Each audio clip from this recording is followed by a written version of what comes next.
Hey, folks, good morning. It's Sunday morning, and I'm just setting up because I broadcast on a different program than I do my normal radio show. Um, I've got to make sure my camera is adjusted correctly, and my kids wait till just after I start to come in with problems. Yes.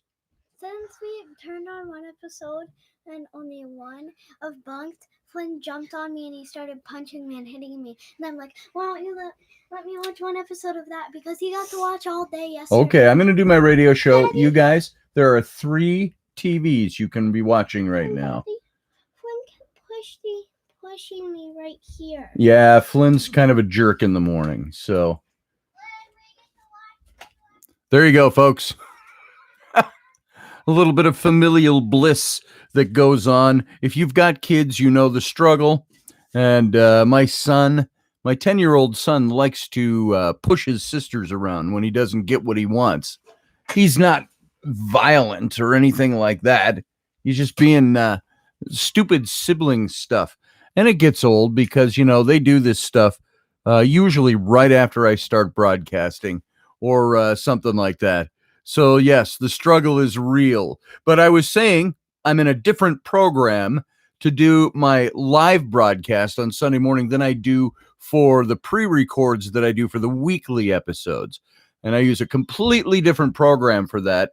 And that's why you don't see all the scroll bars down here and the different ad things and placements and stuff, because I have to do that for the radio show and for the live stream.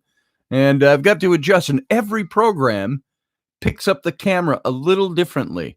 That program is a little wider screened, and so it picks up more stuff out here.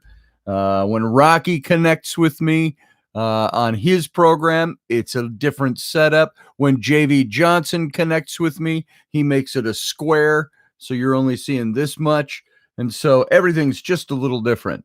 So pardon me while I make adjustments, but there we go. I think we're good.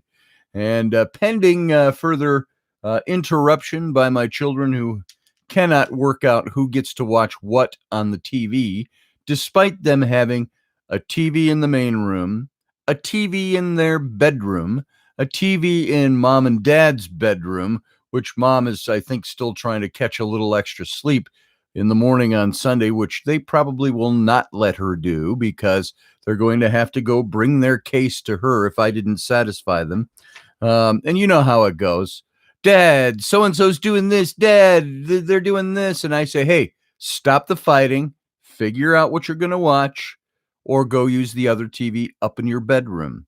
And then they run up and wake up mom to say, Mom, because they don't get a satisfactory judgment from me. And again, I'll repeat, like the old pre-scandal-ridden Bill Cosby said many years ago in a comedy routine.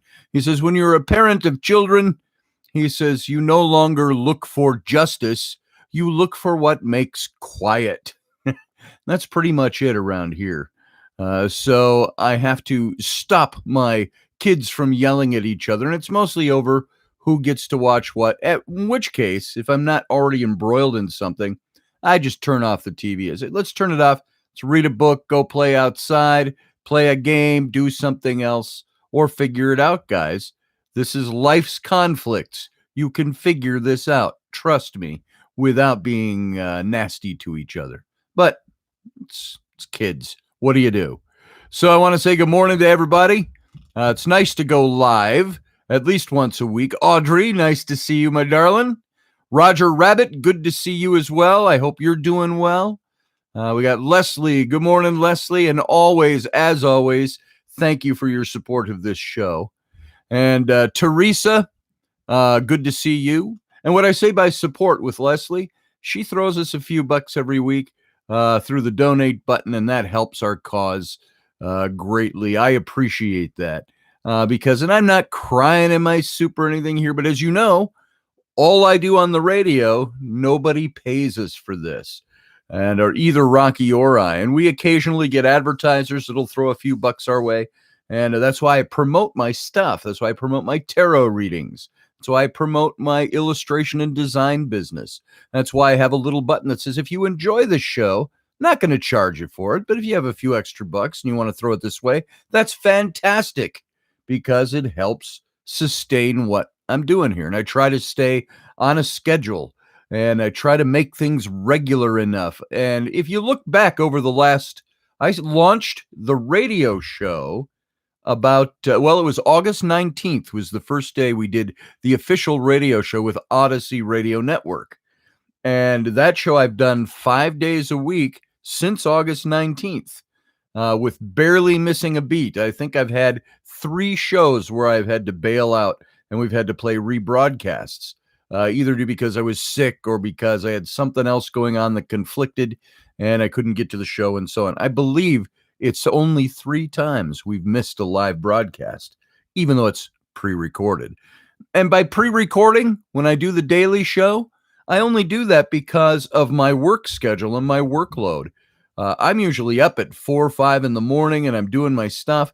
And if I can, I record that show before noon so I can throw it up that evening. But I always try to be there for the chat room. So I'm, in a sense, I'm live, even though the show was recorded a few hours earlier.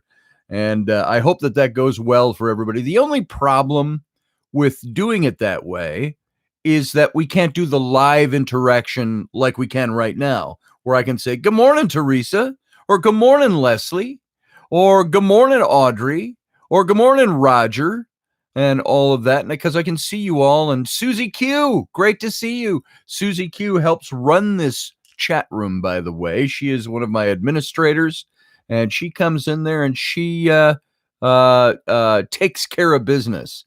And I appreciate her very much and her being here. Matt Finn, good to see you. Brothers and sisters, he says, good morning, everybody. And so there's just a little bit of the rundown of what goes on in here. And most of you know that already. KT Emma, how you doing? You made some good looking soup yesterday. I could have used some of that. And welcome to the show today. And Make America Great Again. How you doing? Good to see you. I'm not sure who that is. So good to see you in here. I don't think I've seen you in here before. And if I have, it's just my brain. So good morning to everybody who's here so far.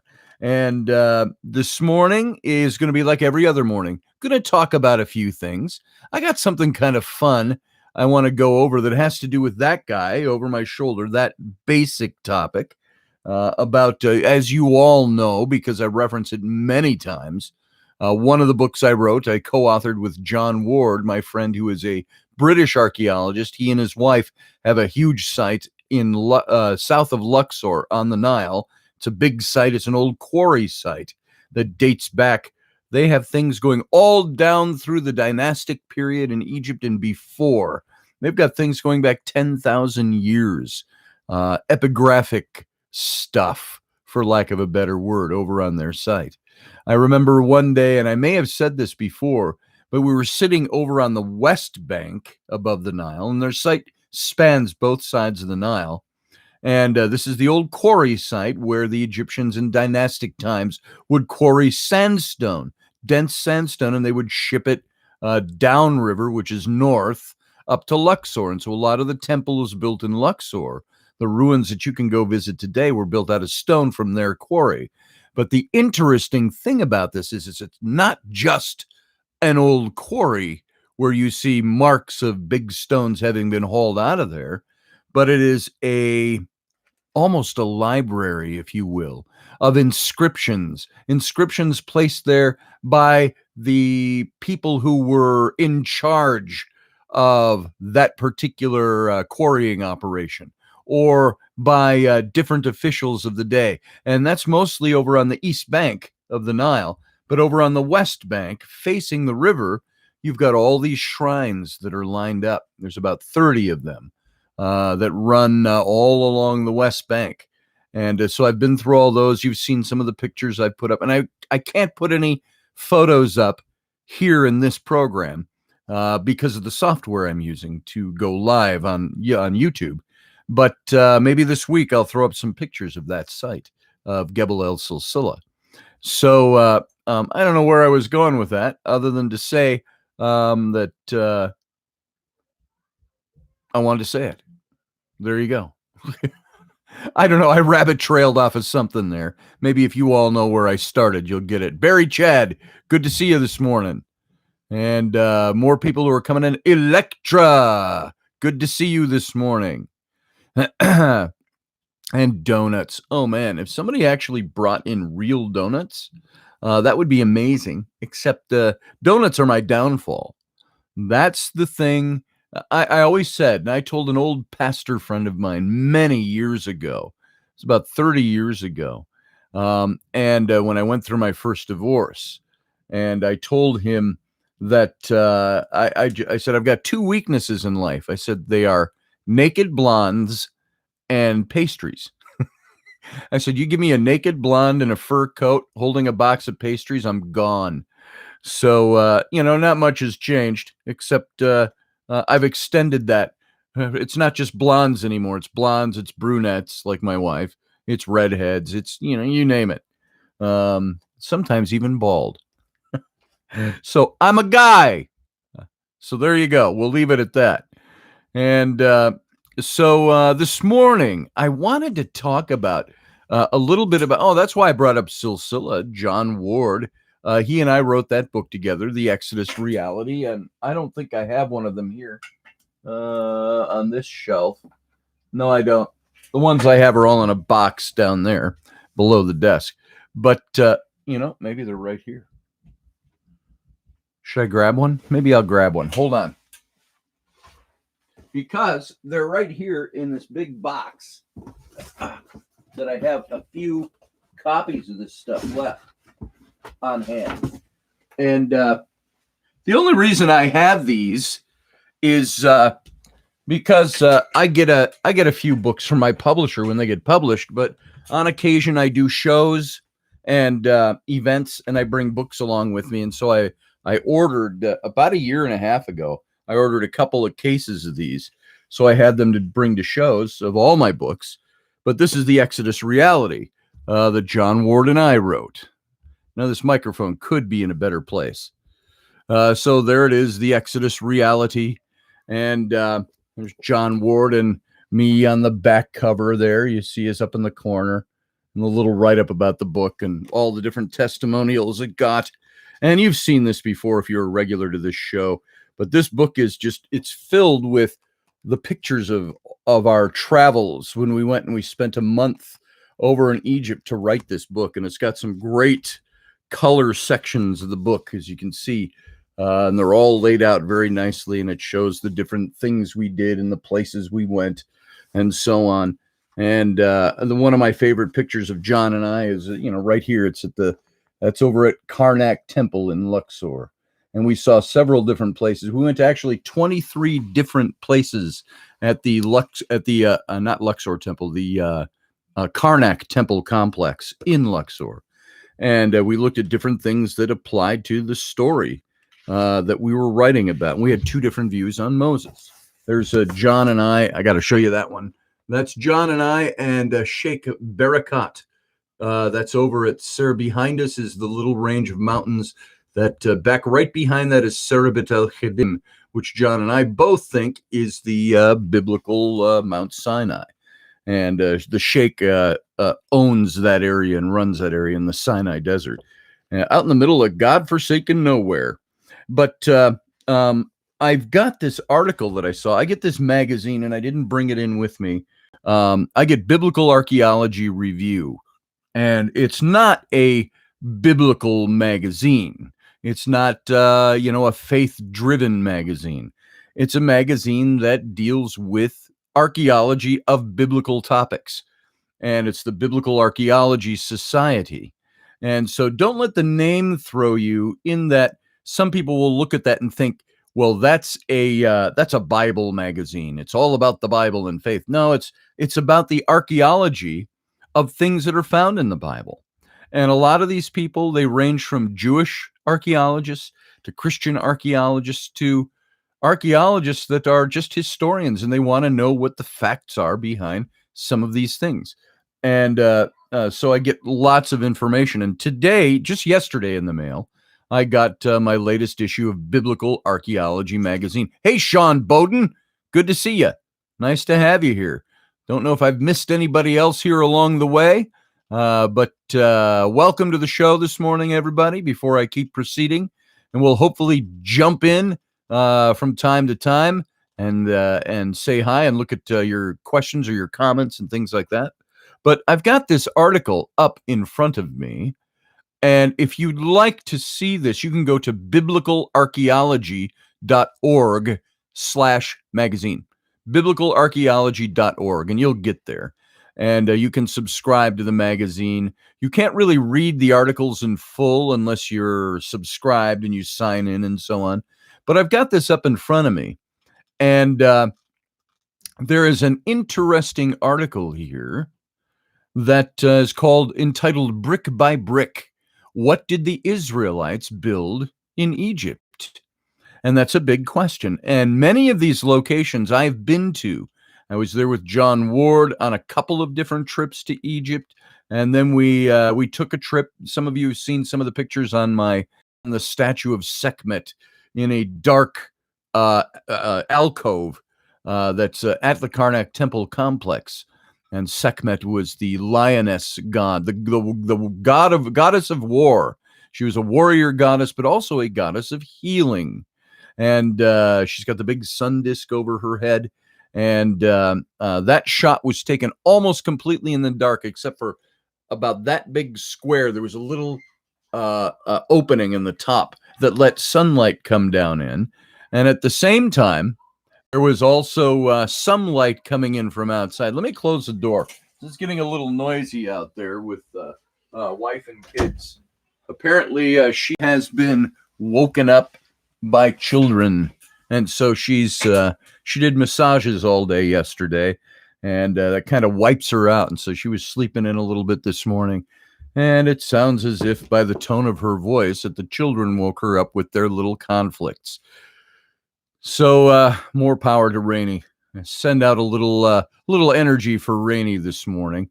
Not that she's so worn out, as she's worn out with kids just waking her with petty little problems that go on, and kids. So there you go. But this article talks about places where I've been that we went to and visited for the writing of our book, and it talks about buildings in ancient Egypt were constructed from one of two things. They were either stone or mud brick. Now, you remember all like the 10 Commandments with Charlton Heston and Yul Brynner, and all the different variations of stories that were made in film or animated for film, like The Prince of Egypt and things like that. You always see the Israelites under hard bondage and labor, and they were making mud brick in the mud pits. And you see them all barefoot, and they're stomping out the mud. And what they're doing is throwing straw in to add to the mud mixture. And it was usually Nile silt, Nile dirt, and they would mix in the straw that helps, as the brick dries, it helps congeal the mud and hold its shape, and so it doesn't crumble. And even today, you can go to, I was out behind the Great Pyramid in Egypt, and there's several structures. People don't know this, but running to the town of Giza, which you can usually see on the horizon when you're looking at an angle of the three big pyramids on Giza, if you see it from the right angle, you can see the city about a half a mile away over on the edge of the desert. And there is a temple behind the Great Pyramid of Cheops that runs. It's built, and the ruins are still there right behind. You can be leaning up against the pyramid and walk 10 feet, and you're in the temple. And then this temple complex is still there, and there's a pathway, a processional path, which you can still see in the dirt, in the sand, running all the way down into Giza, where it runs to an old cemetery and things like that, and right down into the town. And so we're back there, and you could see a brick structure and think of it as having melted a bit, and it's quite a bit over the years, but you can see the individual bricks that built the walls, and in them you can see exposed the straw that was thrown in 3,000 years ago, 4,000 years ago. And so it's very interesting to see this stuff when you're over there, and I took lots of pictures of that while I was there. But All these buildings were made out of either stone or mud brick, and the temples were generally built with stone that was meant to last throughout the ages. Palaces, on the other hand, were built for comfort and were built out of mud brick, which was cool in the day and warm at night. And each type of construction was considered to be specialized labor. In other words, people who did the one usually didn't do the other. So if you were making and building with mud brick, you usually weren't carving stone and building stone structures. Those were two specialized groups, and they weren't all slaves. The slave labor was kept for the, I guess you'd call it like the daily arduous duties, making mud, stomping the mud, laying it in the forms and laying it out to dry. And there were tallies that they had every day they had to meet. Now, in this article, it says, contrary to popular perception, the Bible does not claim that the pyramids were built by the Israelites. Most of the pyramids, and certainly the famous Giza pyramids of the Old Kingdom period, were built thousands of years before the Israelites were there. At best, depending on the dating system you used, multiple hundreds of years before the Israelites even set foot in the Delta region in Egypt. So they had nothing to do with building the pyramids. And furthermore, archaeological sources reveal that the pyramids were built by native Egyptians who specialized in stone brick construction. And if you go to the Giza Plateau today to look at the pyramids, there has been uncovered just adjacent to the pyramids, almost a stone's throw away. You're right there. You're where the Sphinx is here, the canals are there, the pyramids are there, and over here you've got the old town that's been archaeologically uncovered. And that town housed probably 20,000 people. And it was thought that this was part of the economy of Egypt. It wasn't slaves, and most of them weren't slaves that built the pyramids and these structures. They were people who were honoring their pharaoh. That's what they did for a living. They lived and worked right there on site generation after generation, building these things. So you can go to the workers' village, which is there. The biblical text describes the Israelite slaves as working with mud bricks. And after Moses demanded a 3-day holiday for the Israelites to go and worship their deity, Yahweh, if you remember that in the Exodus passage, he asks Pharaoh, I want to take the people out to the desert to worship God for 3 days. And this was actually a political lie because he wanted to remove them completely from Egyptian bondage. And of course, the Pharaoh got a little pissed off at this, and he reacted by making the work harder. He said, you are no longer to give the people straw to make brick as previously. Let them go and gather straw for themselves. But the quota of bricks which they're making previously, you shall impose on them. You're not to reduce any of that. That's in Exodus 5. And so in reaction to Moses' request, it's almost like Pharaoh, he's a politician. He's also more than a politician. He's a god to the people, but he's head of state. He's dealt with this stuff before, and he saw right through Moses' request. He says, yeah, you're just going to run off. We're not going to let that happen. Now you stay here, and we're going to go impose a little harsher labor on you, so you don't have time to dick around. And that's kind of the way he saw that. And so this is what took place in the biblical account. And Pharaoh's speech reveals that the making of mud bricks also included straw. The mud bricks were made from Nile alluvium. It was a conglomerate of clay and sand, silt from the Nile. And the proportion of clay within that alluvium determined much of the properties of the mud.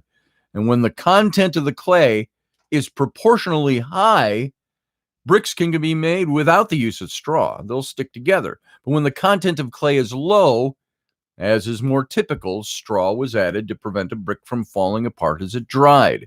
Now, something that we noticed when we were down in Luxor is that a lot of the old structures over the last couple of centuries, that these old temples and these old buildings that were built thousands of years ago, that the people would go local people would go, even today, they'll go and they'll take mud brick off of some of these old structures and they'll build them into their new barn or their new stable wall or their house. And so you can find ancient mud brick in current structures today. Now, there's a lot of that has been curtailed now with the Ministry of Antiquities to stop people from destroying all the monuments, but it still happens. And even John and Maria's quarry site, there are still people that go there today and quarry stone. Officially, they'll go and they'll quarry stone. Now, many times they don't, they're under mandate to not destroy inscriptions and historical places, but they'll go to the far end of the quarry or something. They'll start quarrying new stone and carry it out, and they use that for building in the cities. And Papyrus Anastasi 4 expresses one Egyptian soldier's frustration over a lack of skilled labor and supplies. He wrote this. He said, I'm residing at Quenken-en-Ta without provision, and neither men to make bricks nor straw are in the region. And the Israelites were primarily brickmakers as opposed to builders. And that's apparent when the narrative shifts to the Israelite supervisors in Exodus 5, repeatedly mentioning that the Israelites had a daily quota of bricks that they were required to make. And it says the Israelite foremen who Pharaoh's slave masters had set over them were beaten and asked, why did you not complete your requirement for brickmaking as in the past, both yesterday and today? And a beating was actually something that took place prior to any kind of adjudication of anything. And we know from the Papyrus Anastasi 3 that the Egyptians set quotas for brickmakers. It says this, likewise, people are making bricks. They are making their quota of bricks daily, was the report that was given. And brickmaking was a labor that's specialization that was normative for slaves in ancient Egypt. And in the tomb of Rechmir, which I visited, Rechmir was the vizier, the grand vizier under Tutmosis III, who came to the throne after the death of Hatshepsut, where Senenmut, that guy, was the grand vizier. And he lapsed all the way over into the son of, in his elderly years, his 80s, he became the grand vizier to Amenhotep II, who I believe was the pharaoh of the Exodus. And so in his tomb, you'll find paintings. This is where I wish I could share the photos with you. I've shared them in the past, but you'll find paintings. I don't have the magazine in front of me. I could have held it up and showed you. So in the tomb of Rechmir, they date to the 15th century. So you're talking the Egypt's 18th dynasty, which is smack in the middle of all the time period where I place Moses, the birth of Moses, Moses growing up in Egypt, Moses leaving Egypt at age 40, coming back at age 80 in accordance with the biblical timeline, and the pharaohs it matches to. So he would have been a contemporary of Rechmir during this time. And you've got paintings of Levantine Asiatic and Nubian slaves depicted making bricks. And remember the term Asiatic, this is what the ancient Egyptians and the scribes used to describe people from the Middle East. They were known as the Asiatics. And so Field Guy says, oh, I woke up, rejoice. I always do that too on Sunday morning. I'm like, I wake up because I don't set an alarm usually. My body wakes me up at 4 or 5 in the morning every day. But then I look at the clock some Sundays and it's like 8 minutes to 9. I'm like, whoa. And that's after having woken up at like 5 o'clock and then just going back to sleep and saying, I'll wake up in a couple of hours. Sometimes I do, sometimes I don't. That's when I'm late. So Matt Finn, I think I said good morning to you already. Morgan Snow, good to see you. Welcome to the show today. And let's see who else we got. See another, let's see. Audrey says, Matt, I know all too well. Chasing and cracking that whip is what I do. I'm still hoping to get shock collars for them. I love my dudes. Yeah, shock collars for us. She would love that. Audrey would. So I'm just going through to see that I've been able to say good morning to my friends in here. Thank you all for being here, by the way. There's Delana Kinnard. Good morning to you. And now, so looking at this whole brick thing, um, without straw, when you saw that command in the Exodus story, the Israelite efforts to meet their quotas were hampered. And this gave the Egyptian taskmasters this pretense to beat slaves. Note that in Exodus 5:14, the supervisors were beaten first and then questioned. And this interrogation technique, where the suspects were beaten before questioning, was used with the tomb robbery incidents that took place during the reign of Ramses IX. You can find that historical cross-reference to this practice.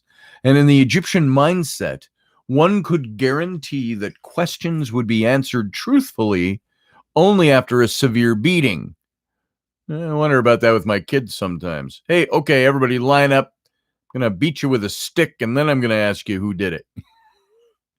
Do you know how many times a day? And of course, I'm making light. I don't like to beat my kids at all. And we've talked about this in the past. There'll be an occasional swat on the butt, spanking, but I do not beat my children.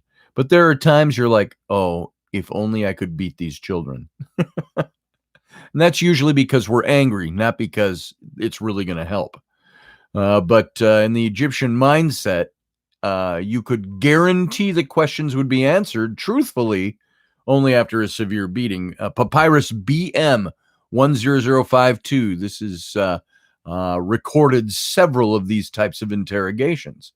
For example, examination. The foreigner Ahuthanafur, son of Nek, NEHK, was presented. He said, "Far be it from me, far be it from me." He was examined with the stick and found innocent. And from Papyrus Amherst, we know these beatings could be severe. Quote, "They were examined by beating with a stick, and their feet and hands were twisted," end quote. In the tomb of Rechmir, it shows in these paintings where you see Semitic slaves building with Nubian slaves. You could tell by the skin tones. Asiatics or Semitic peoples were always painted with a yellow skin tone. The Nubians, of course, with a brown skin tone. And you could see them all commingling, all working on different things and making brick and building walls and things. And it shows a taskmaster. I believe he's got a little punkawalla, waving a fan over him, and he's holding a rod in his hand. And the inscription right there on the painting says something to the effect of, and this is supposed to be Rechmir, the Grand Vizier, saying, "Work swiftly and work well, for I have the rod in my hand." Something like that. So this was a practice, the beatings. And these storage cities now that we're talking about, they're alluded to with the Israelites building Egyptian storage cities in Exodus 1, verse 11. It says, "So they appointed taskmasters over the Israelites to afflict them with hard labor. And they built for Pharaoh storage cities, Pithom and Ramses, or Pyramses." Now, the interesting thing, and we've talked about this before, is that it was Pharaoh Ramesses II, the Ramesses the Great, the Pharaoh you all know of from all the Egyptian stories. The Exodus stories, like the movie The Ten Commandments with Charlton Heston. Yul Brynner played Ramesses II. And Ramesses II was the character that's usually, even in the latest version of this movie, was, and it was a very well done movie if you ignored history and if you ignored certain facts, but Ridley Scott's of Gods and Kings, the story of Moses and Ramesses II again. Now, Ramesses II was not the Pharaoh of the Exodus. He would have been about 150 years too late on the timeline. Now, but the reason people always plug in Ramses II is because the book of Exodus says that the children of Israel built the treasure cities of Ramses II, of Pyramses. Now, what's interesting is that beneath Pyramses is an older city that was built a few hundred years earlier. And it's the city of Avaris. And Avaris, built with mud bricks, Avaris has, they discovered recently a palace there that matched the description in the Bible in the book of Genesis of the palace of Joseph. If you remember Joseph and the amazing Technicolor Dreamcoat, Joseph sold into slavery by his brothers. He was a son of Jacob or Israel, and he is in Egypt for many years and eventually is raised to the position of Grand Vizier to the Pharaoh. And I have a reason that I think that this is very plausible, which we've gone over in the past, but I believe that this happened during the Hyksos period. And the Hyksos reigned in northern Egypt. They usurped the throne, and there was a divided Egypt. Egypt with the Egyptians in the south, and Egypt with the pretenders, if you will, in the north. They took the northern throne, they divided the kingdom. It was north and south back then. And for a little over 100 years, they reigned as the pharaohs in the north before Amos, the pharaoh from the south, drove them all out.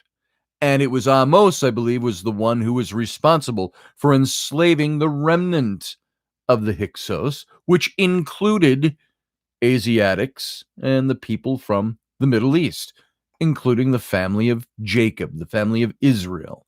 And he enslaved them. He put them into bondage because he was like, hey, we've got all these people here, slap them into hard labor. So they don't, and the biblical passage says that he said, and they don't name Amos, they say this Pharaoh rose up and he did not know Joseph. He had no regard for Joseph, it says, and he slapped them all into bondage. And he did this because he said in the passage, he's quoted to have said, let's put them into hard bondage, lest they reorganize, rejoin our adversaries, and once again take our kingdom from us. And so the Hyksos period, I believe this is when Joseph was raised to power. The Hyksos were people from the Middle East who had for 800 years been settling in the Nile Delta region under permission of the Pharaoh. And of course, they infiltrated into the towns. It was nothing adversarial. They were there. They brought their flocks there, and they integrated into the towns. And it was these people who were the Hyksos who took over the northern throne of Egypt. And it was during this period that Joseph came and his brothers came and the whole family of Israel came to dwell in Egypt under him. And it was a couple of 100 years later that, of course, you have the Exodus, and then another 150 years later, you've got Ramses II. Well, while these Israelites were in Egypt, in the north, they built the city of Avaris, which has earmarks of Semitic qualities all over it. And Avaris was then rebuilt by Ramses II as Pi Ramses, the treasure cities. And so what you've got is back in ancient times, when they were relaying this information, they didn't know 1,000 years after the fact. They didn't have historical records like we do now. And they talk about how when these books were written after the fall in Babylon and the restoration of Israel in like the 400s or 500s BC, they're writing about events that took place 1,000 years earlier, Moses and the Exodus. And they said the Israelites built the treasure cities of Pi Ramses for Pharaoh Ramses II. Well, what they got wrong was that they built the cities beneath them a few hundred years earlier. They just extrapolated that historical information because Ramses the Great, Ramses II, was a master at reclaiming and claiming for his own things and structures that had already been built. And he scraped off the old names off of the inscriptions and put his own name to them and restructured them. So this is, to me, this is really interesting stuff when you're examining biblical history. And so what you've got here is that these storage cities mentioned in Exodus were not simply coterminous with Pithom and Ramses, since these two cities had a variety of buildings that included stone temples. And in other words, Pithom and Ramses cannot be properly described as storage cities, and thus the verse likely refers to structures within these cities. Probably a series of mud brick depots attached to the temples used to store vast quantities of grain and food. And these were some of the structures that still existed, built out of mud brick 150 to 200 years after the Israelites built them. And Pharaoh Ramses, refurbished the city and built his great temples and things there on Pi Ramses, which is now, by the way, cornfields, wheat fields. And there's excavations always taking place there.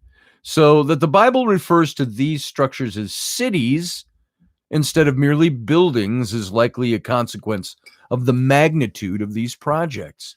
The area that these deposits covered sometimes exceeded the area taken up by the temple itself.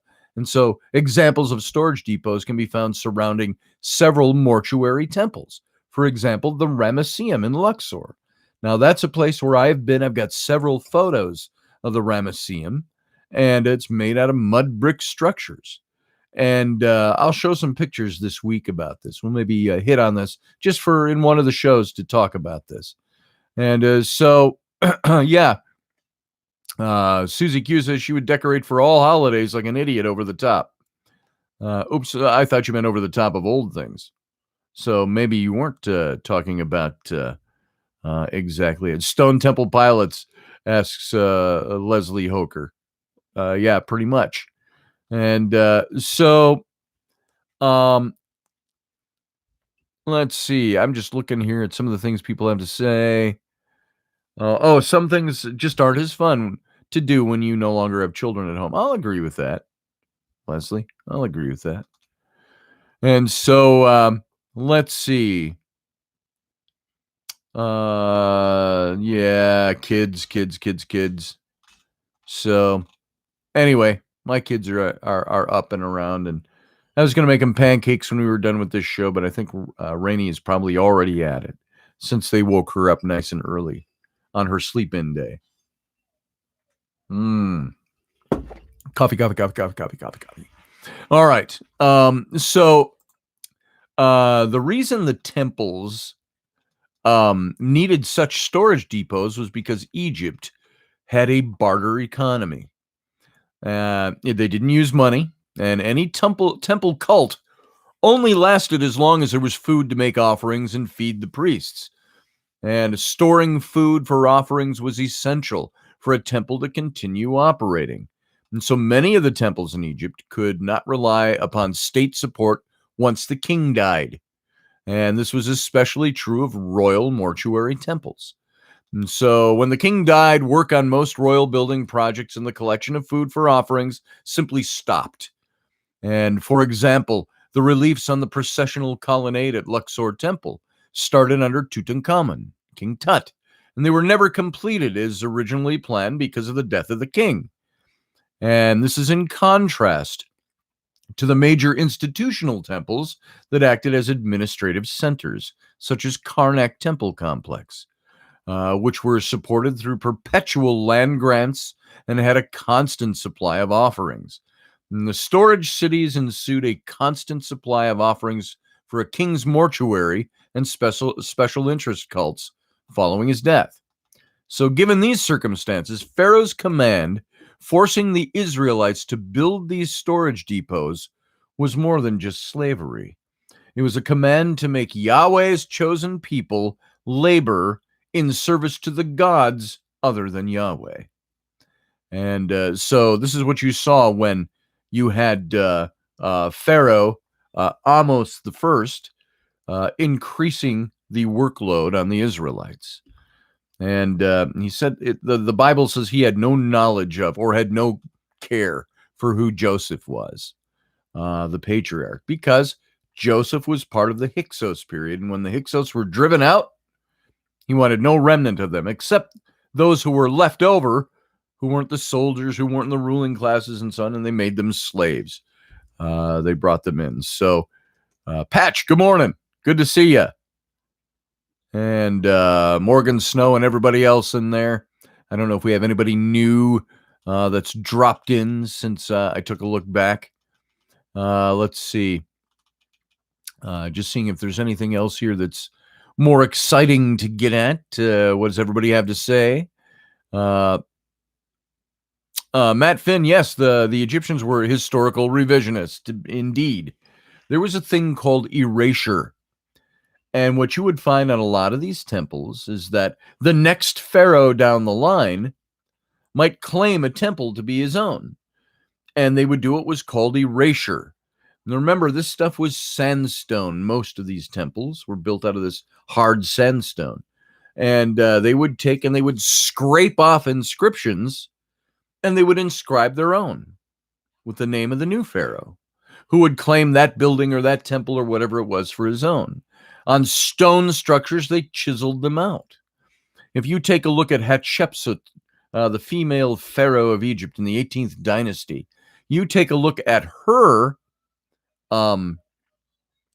temple of Deir el-Bahri in Luxor, you will find images of her where she's seated on a throne with the crown and so on. They are meticulously all chiseled out.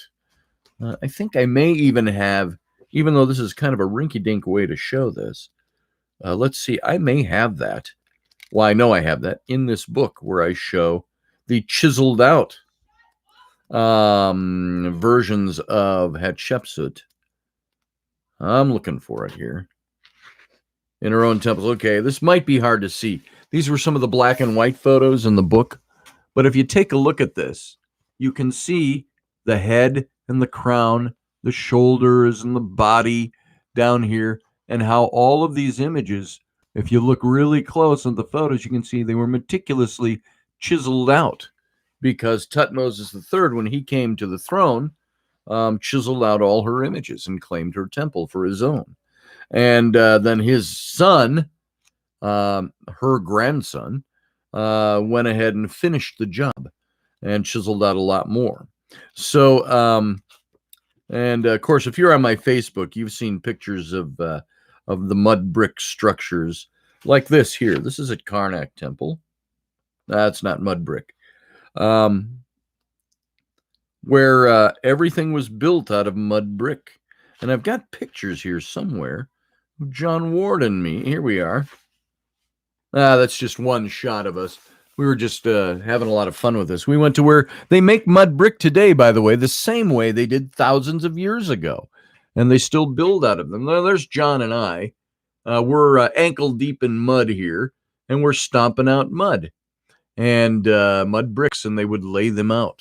And I threw some pictures on my Facebook, if you're familiar with my Facebook page. So, and I thought I had other pictures of them here where they were laying out the mud brick. Let's see, give me a second here, and I might be able to show you where they would stomp out the mud brick and they would lay it all out. And I thought it was right in here. Boom, boom, boom. Hatshepsut, Memphis. Oh, by the way, I just happen to have this here. This is the granaries at the Ramesseum, a mortuary temple of Ramses II in Luxor. And this whole structure here, these were the granaries, and they're all built out of mud brick back in that time period. And I'm just showing them to you this way because in this program, I can't call up the actual photos. Here you go. And here's the guy after John and I were stomping out mud brick. He would take the mud, throw it into a form, and he would lay it out like that, and they'd dry for a few days before they were usable. They'd dry them in the sun. And that's the guy doing it with us there. So there you go. Mud bricks, brick structures. That's how it was all done. And so that's all I got to say about that for today. Let's see. Matt Finn says, I believe they can scan the inscriptions now with LiDAR and see the old inscriptions that were carved over. You are absolutely correct. And he says, I think the inscriptions scanned at one of the quarries changed the historical timeline. You're absolutely right. And that might have been at Gebel El Silsila, John Ward and Maria Nilsson's site. And because I know they've done a lot of 3D imaging, they've done a lot of infrared, this LiDAR, and they've seen inscriptions that were beneath the inscriptions that are there now. And it's interesting. I don't know if I can even say this because I don't know it's published. So like, there's some things I can't say that I've been told by them because it's unpublished work as of yet, and so I can't really talk about it ahead of time. But yeah, learn how to make mud brick, Barry Chad. I wonder if we could do that here. If we get the right mixture, you can make mud brick and build walls, and it'll last thousands of years. So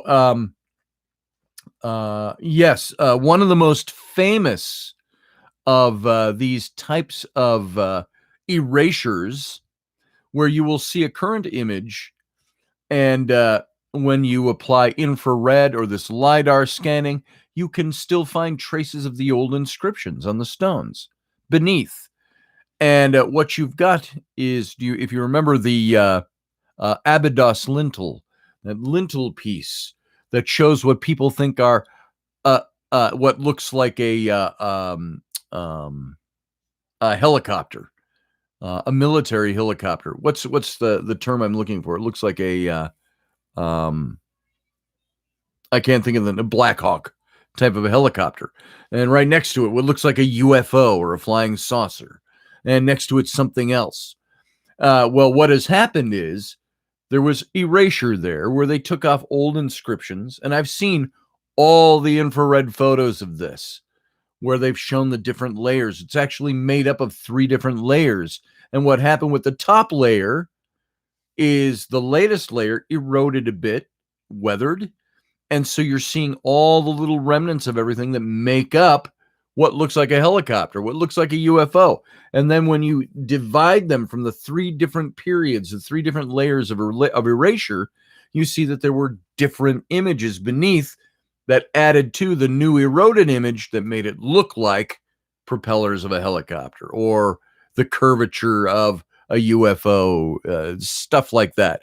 And so it was very interesting. It burst a lot of bubbles, when they found, because all the ancient alienists and people like that, who were all like, oh, look at this inscription. It shows UFOs. It shows helicopters. Well, it really doesn't. It shows 3 layers of erasure and erosion that made it look like something else. And so let's see what else we got. Boom, boom, boom, boom. Everybody's talking about donuts. Matt Finn says, I think Hatshepsut's son tried to claim the accomplishments of his mother as his own. I guess things haven't changed much over the centuries. Yes, but what you've got here is this. Hatshepsut's husband, her brother, that's the way they did things back then, Amenhotep II. I'm sorry, no, Tutmosis II. Her father was Tutmosis I. Then there was Tutmosis II, was his son who took the throne. He was married to his sister Hatshepsut, who at the time her name was Matkare. So Matkare and her brother were married. Tutmosis II. Tutmosis, weak and sickly, he dies in his late 20s while he's on the throne. He doesn't have a son with Hatshepsut, his sister. They had a daughter, Nefruri, which is depicted here.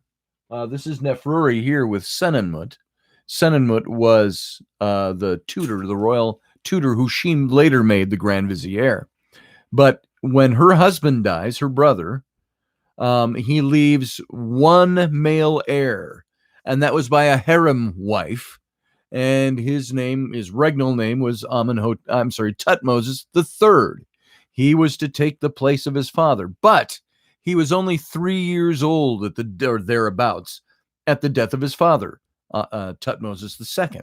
So Hatshepsut became a co-regent with him until he was old enough to take the crown, but she pushed the case that her father, Tutmosis I, wanted her to rule on the throne.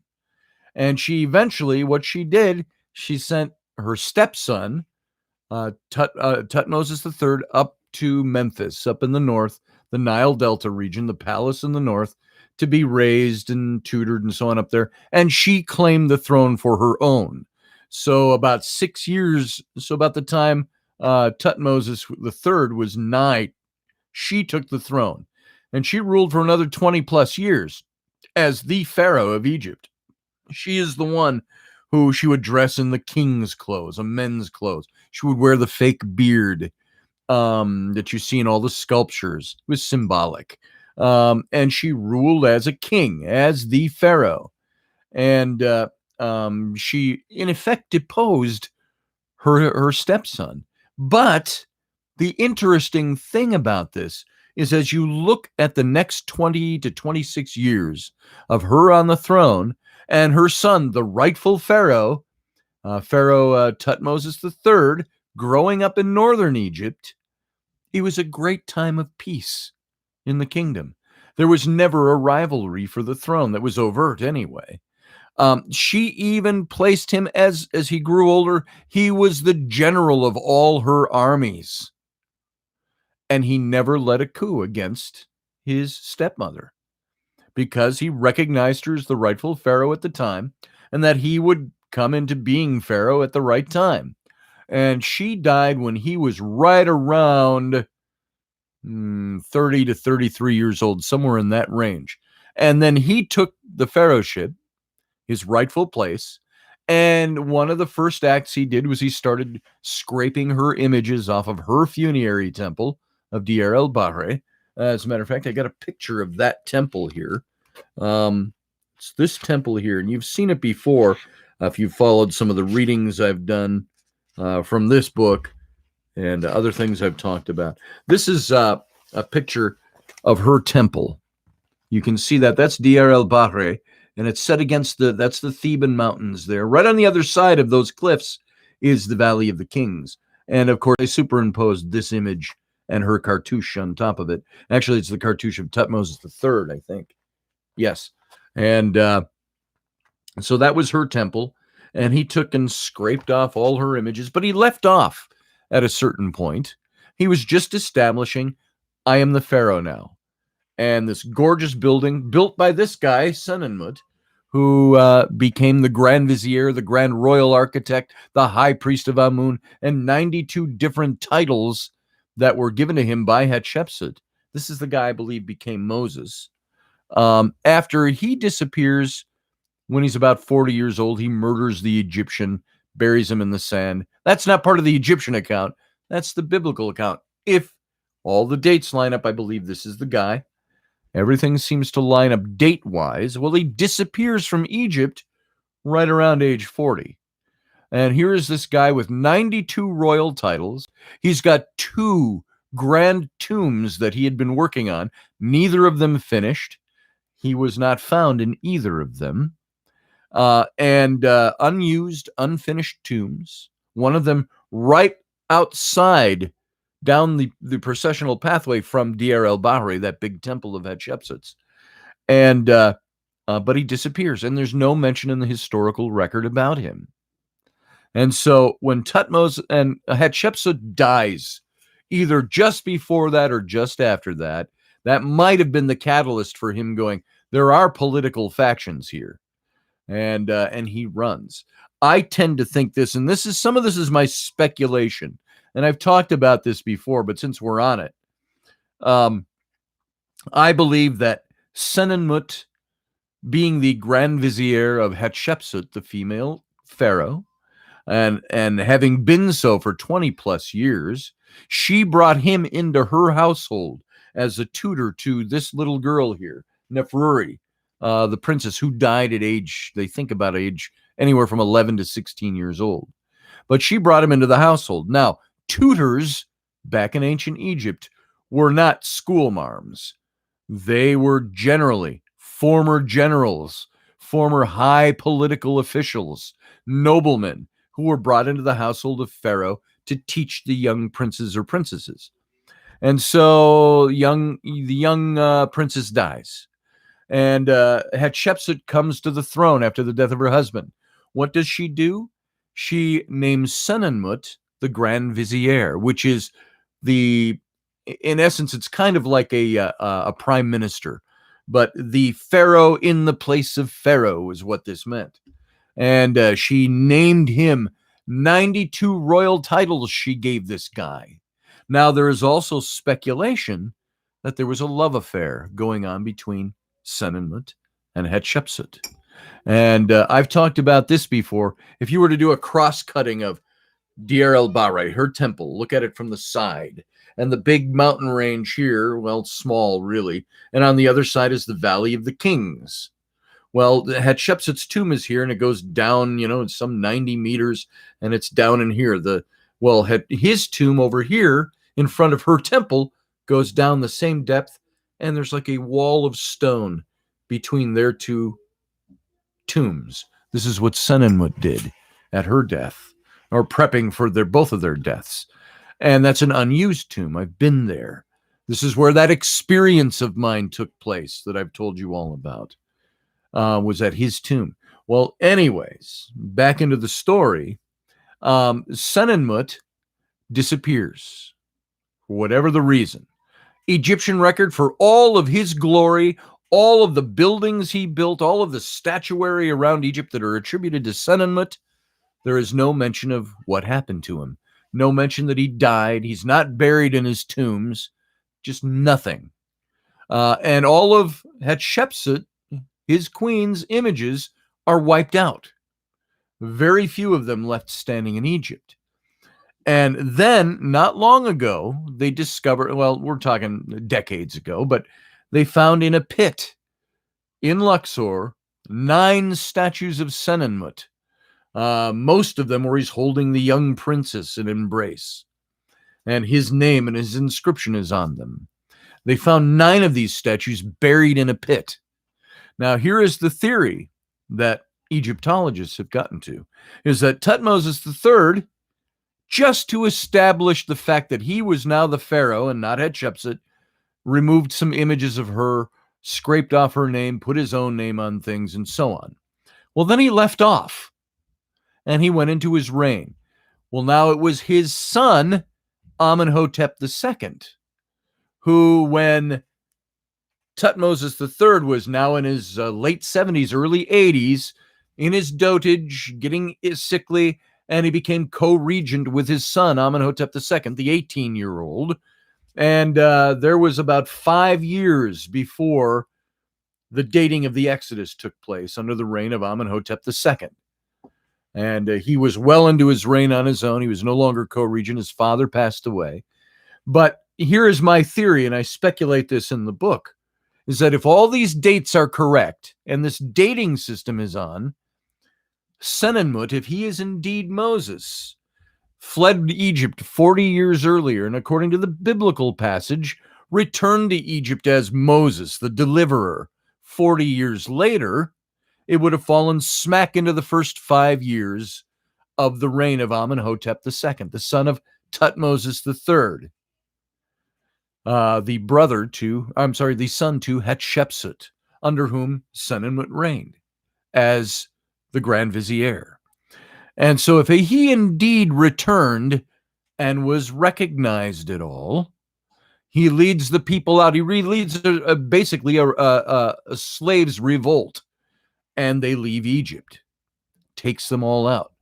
Well, what does Amenhotep II do in response? He takes and he finishes off eradicating all the images of what he referred to in the language of the day, that bitch of a stepmother of his, Hatshepsut, removes all the rest of her images off of anything he can find, and he also eradicates images of Senenmut and buries the 9 statues of Senenmut in the dirt. He does this 40 years after the disappearance of Senenmut. Why would he do this?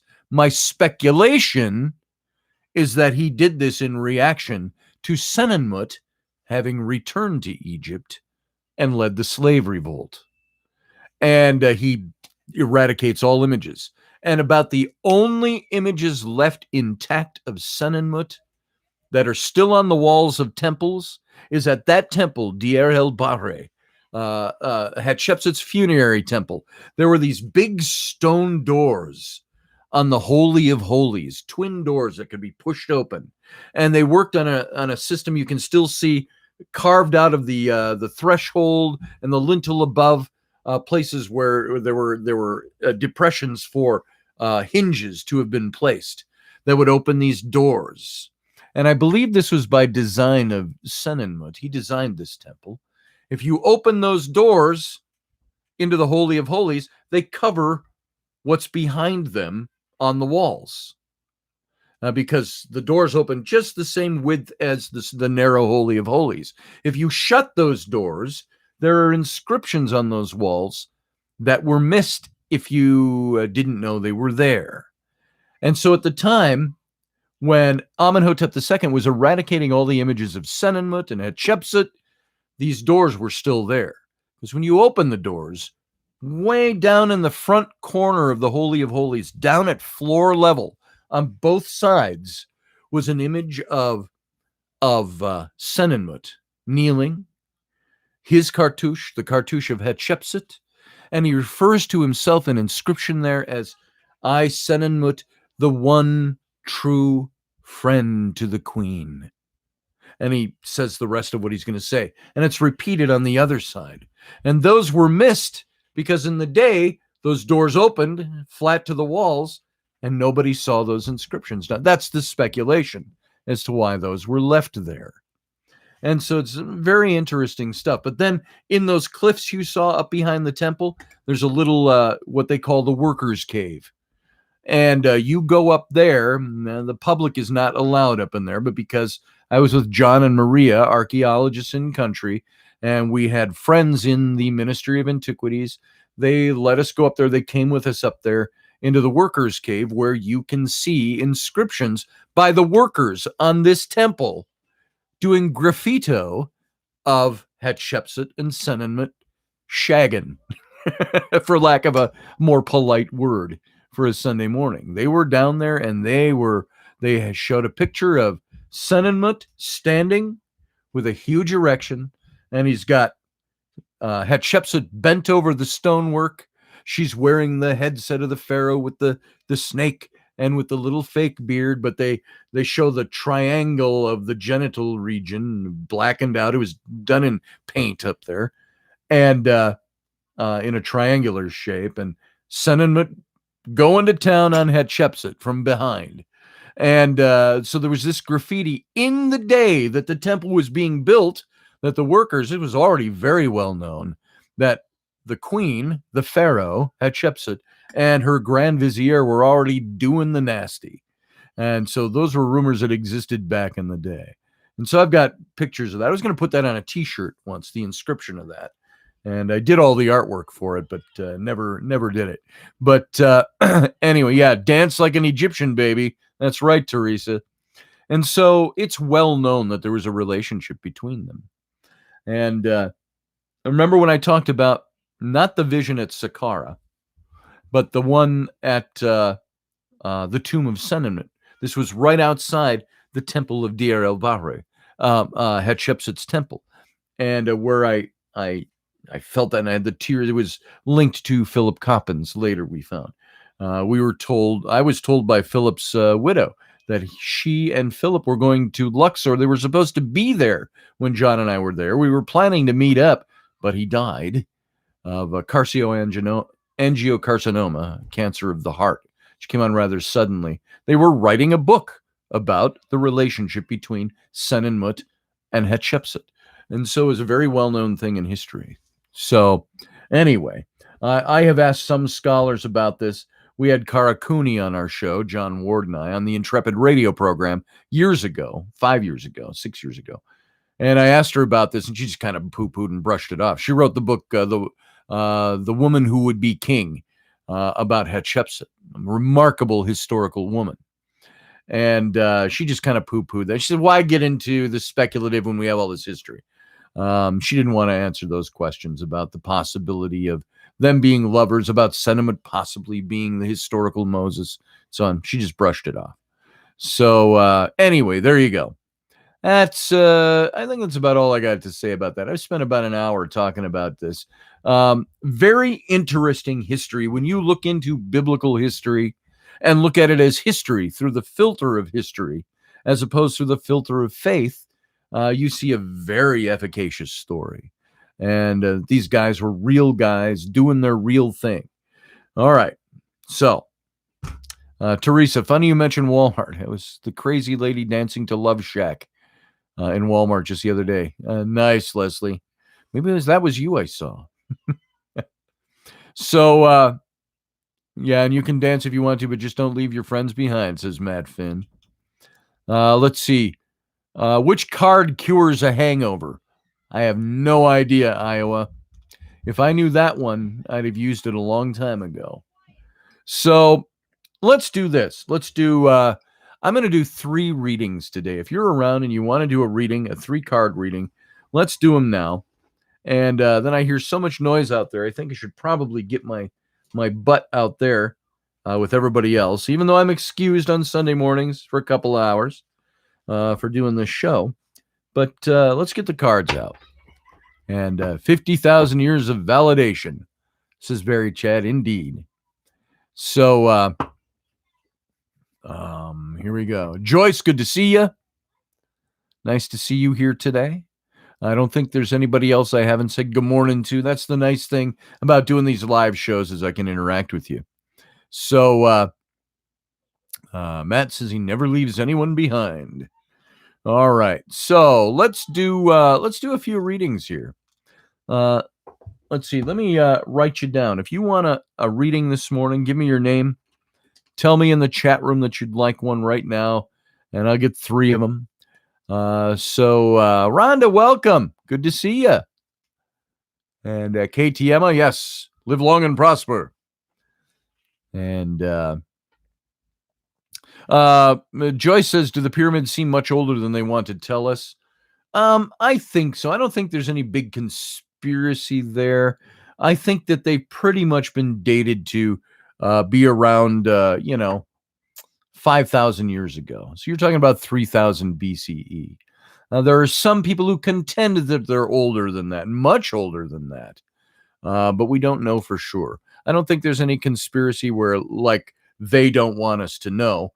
I think it's just something that there are so many different theories out there that they entertain a lot of those theories. So Barry Chad would like one. Barry, I saw you first, so you're number 1. And Kay would like one. You're number 2. And Morgan, Barry, and Kay. So Morgan, I guess you're number 1 according to Susie Q.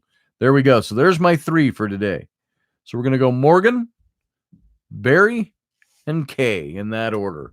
And we'll see when I'm done, if I've got some time and feel good about it, we'll maybe do a couple of other ones. Let's just see.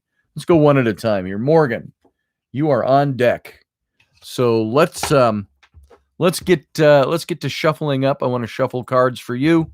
And let's get your reading. We're going to do 3-card readings again today, of course. And let's see what we got. All right. Let's start shuffling now. This is for Morgan. Here we go. That's 1. And that's 2. 1 more.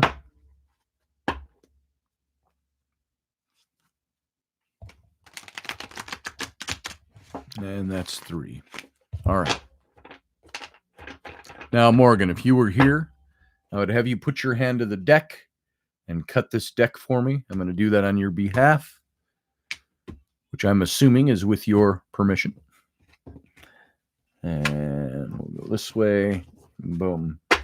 We had a couple drop off the bottom, so I'm putting those on the top, which is the way I normally like to do this. If I have cards and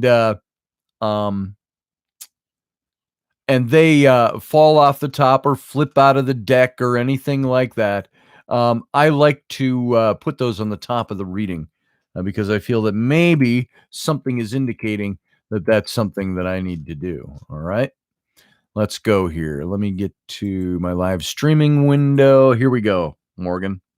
First card is the Hierophant. This is your current circumstances, and we'll get to what this means, the Hierophant. And in your recent past, you've got the 7 of Cups. And in your near future, you've got the Emperor. So you've got 2 strong cards, the Hierophant and the Emperor, that come out of your the major arcana. And when you have 3 or more cards out of one suit or the major arcana in a 10 card, a full reading, it means that the whole shift of the reading goes to the emphasis of that suit.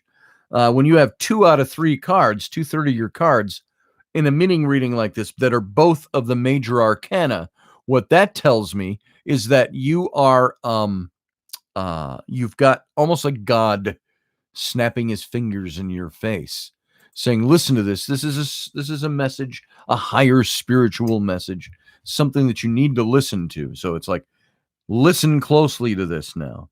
So the Hierophant, you can see he's dressed in like bishop's clothing in this particular deck, and it's the idea that he is a teacher, someone who is learned in his field of study, usually of a spiritual nature or a psychological nature or medical nature. He's somebody who's studied and knows what he's talking about.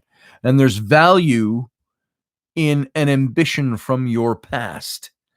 And look to a strength that you might have neglected is the idea with this. That's kind of the vague overall of this card. And the opportunity for work or study under a superior is something that might be approaching you right now. It might even be in your lap right now, that you're going to have the opportunity to do something beneath somebody who is known in their field. If others around you are capable of being wrong, so are you, is the idea too. So you have to be cautious with that. The only thing I have seen about the Hierophant other than that is the one that I've found most strongly associated with this, and that this is somebody who can offer you advice in your present circumstance. Whatever your present circumstances are, this is somebody you can look to who has the ability to lean on what it's like going to a priest or a pastor or a shaman or somebody like that. It's somebody who is learned in their field and what they bring to the table, and that they can share good advice with you. And I've always seen this card as meaning either you need to go seek out the good advice of somebody who knows something more than you, more than us, more than all of us. Go look that person up. Go find good advice. Run something by them. Let them advise you. Or you're the Hierophant yourself. This is your energy that's coming up, and that you have the ability to be the Hierophant for yourself.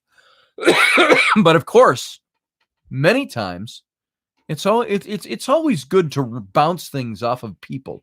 And this isn't talking about just going to your friends or your buds or somebody you hang and have coffee with. This is talking about going to a specialist, somebody who knows the field, somebody who can advise you well, and look to their support. Look to it's almost like looking to the organization like a church or a structured place where there are principles that achieve success. Your actions should be motivated beyond selfish reasons, or there'll be little reward for them. And seek out a good person to bounce things off of. The Hierophant is a symbol of education, of tradition, of knowledge that's based on those things. And so this card suggests that seeking spiritual guidance or advice in your life is good. And now is the best time to do it in your present, because something is in your lap. You're in a position from something that's happened in your past that's brought you here to where you now need to get that good, solid advice. And it's also indicative of conformity, religious approval, if you will, spiritual approval. This card has neither a positive or a negative connotation. It's just a card that it's kind of a maybe card, because it's based on what you do with the information you get when you address this person or query this person. And so right now in your current, Morgan, seek out some good advice. It's not saying it's because you got a problem. It's saying because you got something in your lap you could use some good advice on. Somebody who either knows something about what the issue is, or somebody who knows something about life, pastoral, therapeutic, things like that. So it's a good time to get some good advice, is what this card indicates. And you can be that Hierophant to yourself, but you should be then somebody who's learned, educated, and proficient in all these little different areas of life so you can counsel yourself. That's the idea with that. So be the Hierophant, but more than that, go seek out the good advice of the Hierophant, of somebody who can lend that advice to you. Now, the card of your recent past is the Seven of Cups, and it shows a woman. She's got this sheet, and on the sheet, she's got all these different things. It shows different cups filled with different things, different aspects of life. And the card overall, now this is, by the way, the card of your recent past. It speaks to your inner self. It's trying to tell you something about your unconscious or the realms of your imagination. It's your hopes. It's your dreams. It's the unrealized aspirations. These are all fair game in the Seven of Cups. And it speaks of this deep confusion or a lack of understanding of your true motivations by your conscious mind. And it's time to look carefully at your own motivations and re-examine your goals, but it may also be a risky time to act upon your own personal conclusions. What's the card that is the card of your current? The Hierophant. Seek out good advice for things that are in your lap right now. This is telling me your recent past, which is all the energy that's brought you to your current and dumped you off here, is that you are in a position where it might be a risky time to act on your own advice. So seek out the advice of someone who is in the know. Man, how does that tie in with the first card? Very well, I think. You've spent a lot of time chasing many conflicting interests in your life, is what this card is telling me. Don't be misled by daydreams, by fantasies, by sitting and daydreaming about what you think is going to be the coolest thing to do. Pick a particular goal and start working. I've always seen this card as meaning the woman with the sheet is presenting all kinds of opportunities for you. You've got all these opportunities laid out on a sheet in front of you. And the inability to decide which path to follow is going to be the thing that impedes your progress. You have to be open to change. That's going to help you some. But you also have to have this constant effort to determine what's true and what'll keep you moving forward. This is a time to be very honest with yourself. And this is why I can tell you, I recognize this. I've had lots of opportunities. And choosing the right one is sometimes the hard part. Now, it's not saying that all of these are bad or only one of them is good. Could be a bunch of good opportunities. But it is which is the one that's going to further you, get you where you need to be, where you want to be. And sometimes that requires you letting go of that decision, at least in the process of making the decision. Seek out some good counsel before you make your decision, before you cast it in stone. And so the inability to decide is going to be the thing that slows you up. So look for good counsel in the Hierophant, which is your current card. And the Seven of Cups, this symbolizes confusing decisions, wishful thinking that conflicts with your decisions. Temptation due to a lack of morality can even be included in this. You got lots of opportunities. What do you do? So there's temptation that might bounce against your morality. It's delusional ambitions are sometimes included in this. Poor choices can be associated with this card if you're not careful. And so it brings a definite feeling of pessimism, negativity. I have generally seen this card as a positive in the sense that it's offering you opportunities. The pessimism or the negativity is that don't make those decisions. You will lead yourself astray if you're not careful. So seek out good advice in the card of your current, the Hierophant. Find somebody in the know. And again, let me emphasize, this isn't about finding your friends who agree with you. You know what you find many times if you present something like this to your friends, they'll go, yeah, go for it. Go on, Morgan, do that thing. And what really, our friends are sometimes yes men. You know, they go, yeah, do it. I'm all behind you. Sometimes the friend is the one that says, wait, hold on, pull back on the reins. So this is not, the Hierophant isn't talking about seeking out the advice of friends. It's seeking out the advice of an impartial person in the know, who knows what they're talking about, who can advise you, who can counsel you if you even need it. So there's your first two cards. And what these both will lead you to, here's the thing about future read cards, and I've said this before, the future hasn't happened yet. The card of the future in a little spread like this is already on top of you, meaning you're already passing into it. But the thing about the future read cards is you can either make them happen as they appear, or you can negate them, depending on what you do with the previous cards in the read. And this is one that says, be careful about this. Seek out good advice. So the unspoken here is almost, if you don't seek out good advice and you're not careful about your decision making, you could totally negate this. And this is the Emperor. This is the card of your near future. And the Emperor is the one who is in charge of the kingdoms, so to speak. He's the one who signifies power and influence.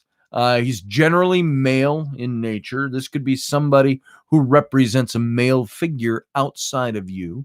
It could be something from within you, but it's authority, leadership, self-discipline, all of these things, stability and power of action. It's a positive influence that you may be on the path to advancement or advancing yourself or promoting yourself or promotion at a place where you work, things like that. But it can also be totally neutral. It's a companion. The Emperor is the companion to those who are destined to take on greater things and greater responsibilities. It's going to very possibly presage change or a loss of that necessitates you from stepping forward to shouldering a greater amount of the responsibilities. Whatever the impetus for the change, it indicates that you may possess an uncommon inner strength that's going to compel you forward, and you act on that to lead. But it's based on getting to this spot is based on what you do with the Hierophant, what you do with the opportunities that are presented for you in the Seven of Cups. And authority has played a great role in shaping your life. Your good position may be due to, it's like saying due to government or a powerful person that has helped you get to where you are. Combined with your good skills, and the resolution of a recent conflict could also be approaching with this card. There may be a moment where someone in a position of authority offers to help you. In any form, the more experienced hand that has come to help you may be more capable than yours. That's the Hierophant again, in your current. That more experienced hand might be more capable at helping you understand what direction to take, where you're supposed to go. Protecting your loved ones is very important with this card. That is what the Emperor of a nation does. The Emperor of an empire. He protects his people, not just his position. Those in a leadership position have to know how to compromise and beware the overly dependent on you. And taking the initiative might lead you closer to your goal, but only if you can bear the responsibility of all your actions. You're going to be given opportunities, like that Seven of Cups says. Got all these opportunities laid out there, and you're going to be given the opportunity to lead in one of your many roles in your life. But remember those who follow behind you. And the Emperor, as a counterpart to the Empress in the deck, stands for all things fatherly. He's structure, he's order, he's authority in your life. And while moving forward in your endeavors, this card then indicates that assertiveness, rationality is going to take you a long way in your endeavors. And it's a very positive card. So there you go. You've had opportunity presented to you in the past. Make the right decisions, stick to what you know is right, but don't make your decisions without seeking out good input from somebody who knows something, and that leads you to this position in the near future. There you go. Hope that was helpful. All right, Morgan. Good luck on whatever this is. You got stuff going on. Barry, you are next. Let's move into Barry. So, Morgan, I hope that was helpful to you. That means something. So, let's see. Sunday will be good. It's already Monday in Australia. Yeah, that's right. You're already in the next week, Amanda. Well, yesterday you were in the next week already. Morgan says she does have to make some important decisions. Well, I hope that this helps in that process. Don't look at it lightly. Think of it that you have to make good decisions and you might need some good advice in making them. There's nothing wrong with seeking out good advice. So we don't have to do everything on our own. So you're welcome, Morgan. Okay, Barry, still shuffling up for you. It's for Barry Chad. Barry Chad. All right, Barry, if you were here, I would have you put your hand to the deck and cut it for me. I'm going to do that on your behalf right now.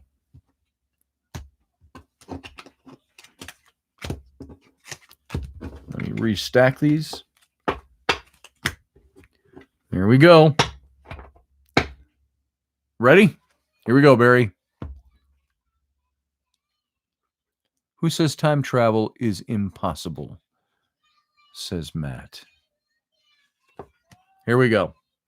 Oh, well, look at that. You got the Emperor card we just covered as your current situation, Barry.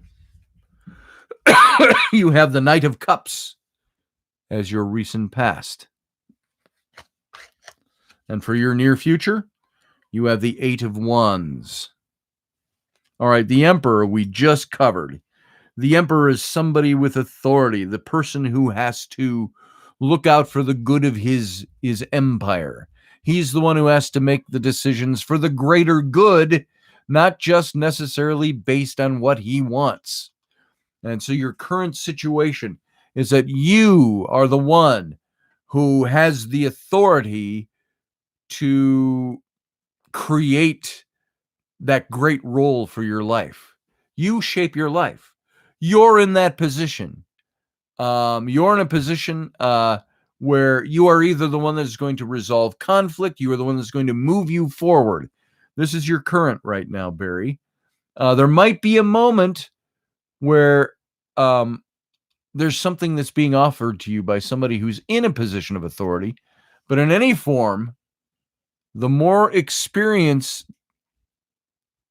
hand that you put into this, the better the outcome of things. And this is going to lead you to capable decisions. This Emperor could be somebody outside of you. Generally, I've seen the Emperor as somebody who is the person being read. So you are the one who has the ability to do the things necessary to make your empire thrive, no matter how large or how small that is. And it's you taking the initiative. You have to lead.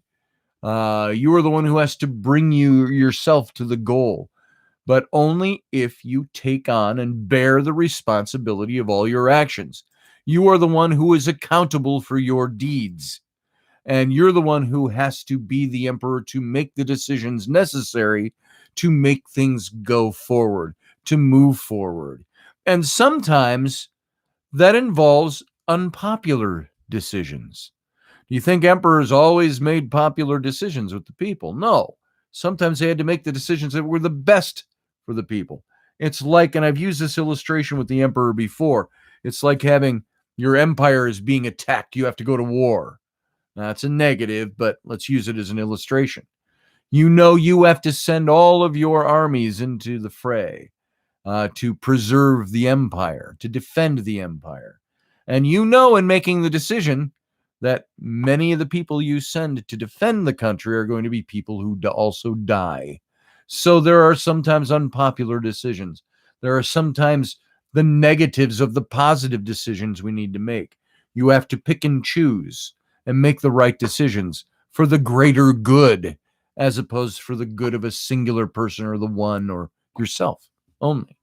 So he stands for all things, as I said already, patriarchal, fatherly. He is order and authority in your life. He's structure. And so these are the things that you have to take on, whatever your situation is. You have to become the emperor. You hold the scepter and wear the crown. And you're the one who has to, exhibit those characteristics of authority, because you're the one who is in charge. And you're the one who has to make these decisions. So right now, whatever your circumstances, Barry, you're in charge. You got to make the right decisions. You've got to look to the right advisors. There's something about being the emperor, being the king too, is that a king has a great many advisors, but the ultimate decision is left in the lap of the king or the emperor.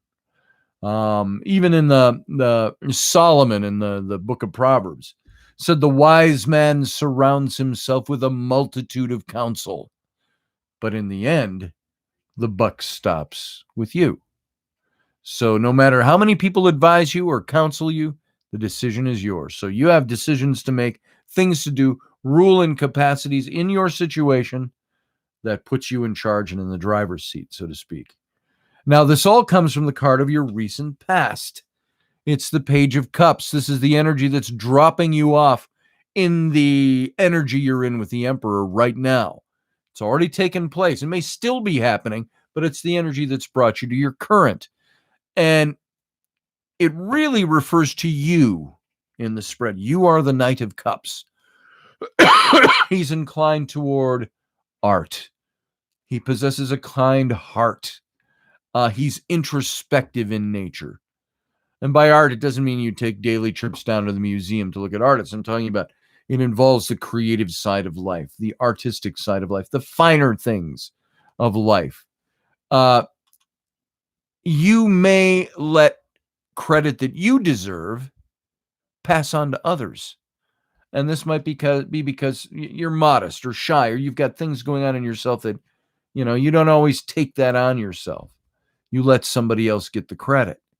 And it might be indicative of somebody likely overlooked in your own life who is in a position to aid you in the pursuit of a specific goal.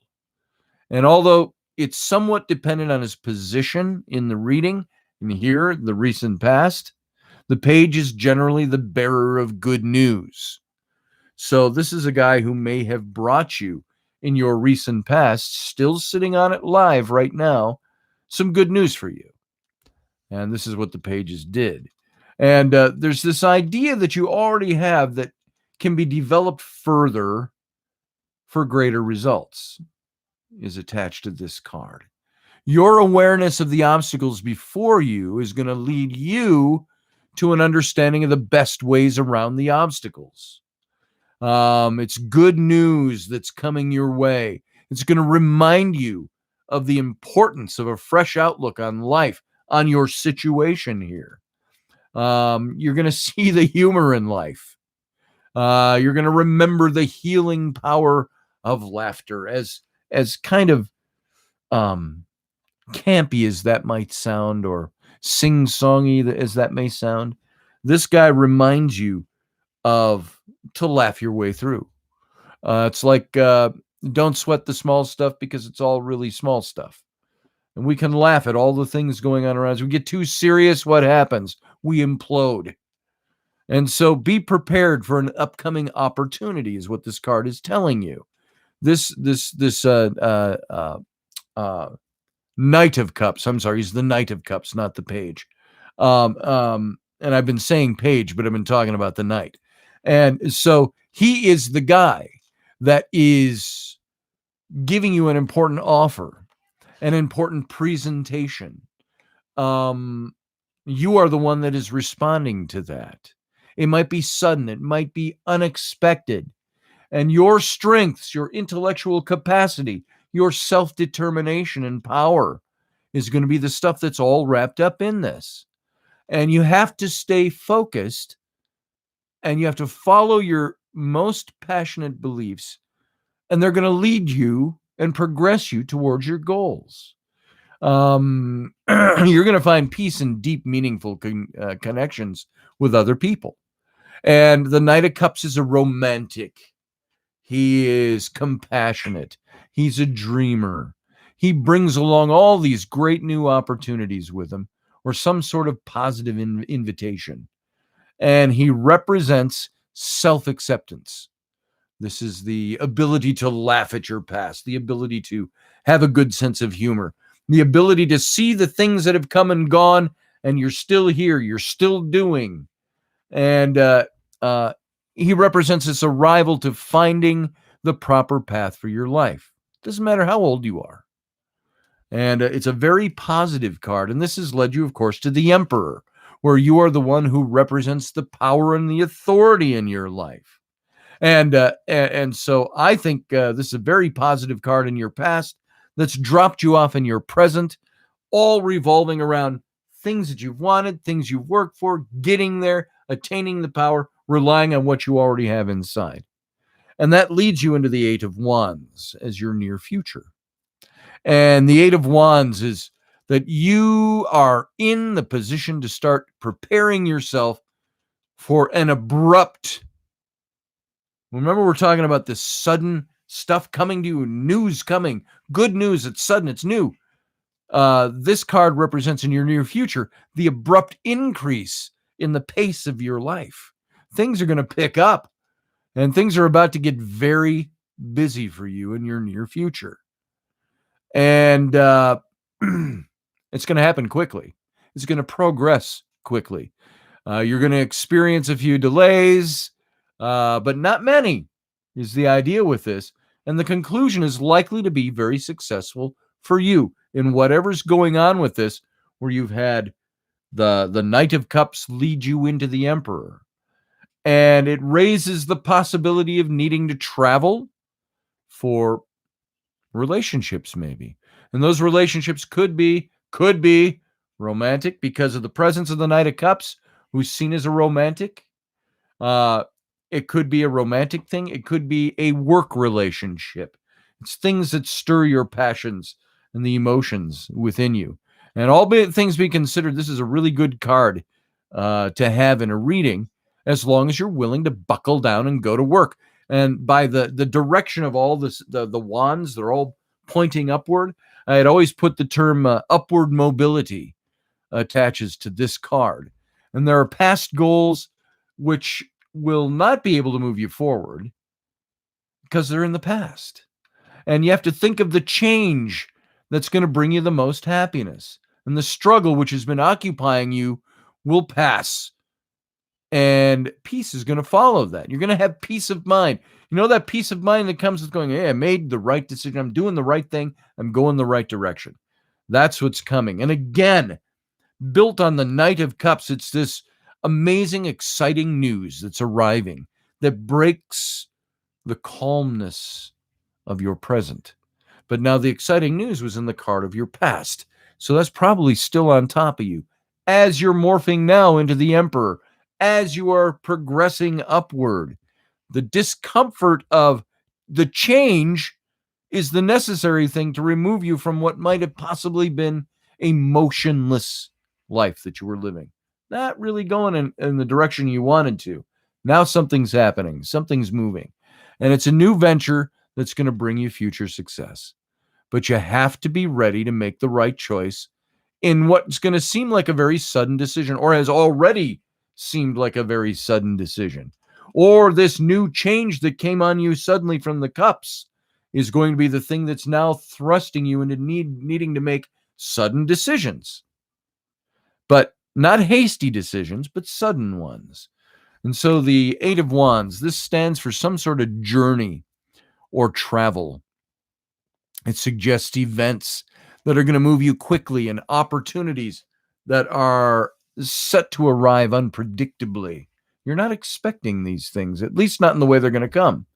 And while overcoming obstacles, it shows an end to some sort of delay or blockage in your life. And so you're moving forward. It's a yes. It's a positive. And you're going to be taking on the role of the Emperor in your life. So there you go. I hope that makes sense to you, brother. That was for Barry. So there you go. It's all work. Amanda says bridal num-nums. Audrey, same. Party is the best movie. Oh, okay. Into something totally different there. All right. So there you go, Barry. You've been mentally preparing for the upcoming season. Maybe that's it. Let us know how that plays out. Now, I've got K. K-T Emma. Let's shuffle for you. We were having a bit of a conversation the other night, you and I had to cut that kind of short. So let's see what comes up here. I don't like to know lots and lots of information about a person, but I do have friends. And I do know some things about you. So when I read you, I for you. So let's just go out here cold and see what we get for you, Kay. Okay, there we go. We're shuffled up for you. Again, if you were here, I'd have you put your hand to the cards and cut them up. And let's see what you got here. All right. One more. All right, here we go. All right, Kay, you ready? Here we roll.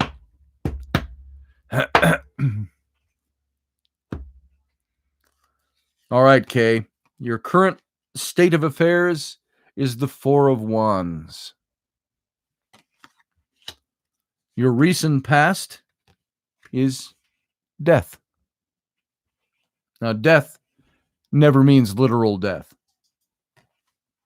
It means transition and change, and we'll get into that. And the moon is your near future. All right. So overall, as I look at this, there's some good stuff in here, but there's also some kind of sullen stuff that you need to deal with. And your first card is the Four of Wands.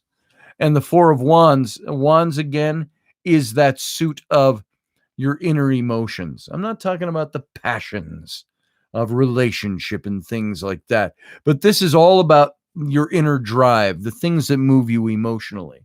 And it shows a woman here, and there's a castle up on the hill, the cliffs above her, and there's a little partying and dancing going on in the background. There's celebrating of some sort. Now, this is in your current.